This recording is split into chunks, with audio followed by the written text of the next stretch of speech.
ఈ గుడికొచ్చి మనం ప్రసాదం తినకుండా ఎప్పుడైనా వెళ్ళావా? అమ్మా కలుపుతున్నారమ్మా. ఉప్పు కొంచెం తక్కువైంది కదా అట్లా, నాకు కూడా కొంచెం ఉంచు అట్లా. టెన్షన్ పడమ్మా, నాకేం కాదులే.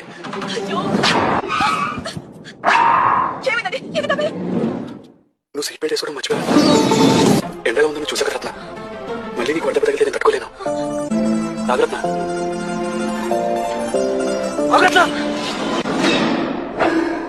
కొబ్బరి తినకుండా మనం ఎప్పుడైనా కొబ్బరి బొండం పడేసామా?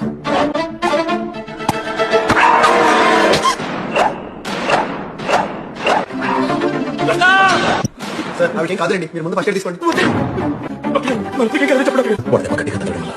చిన్న చిక్కు హార్ట్లో హోల్ పడింది. ఎందుకండి అంత బాధపడతారు? ఇప్పుడు ఏమైందని మీ చేతిలో సుమంగలిగా పోవడం కంటే ఇక పుణ్యమే ఉంటుంది.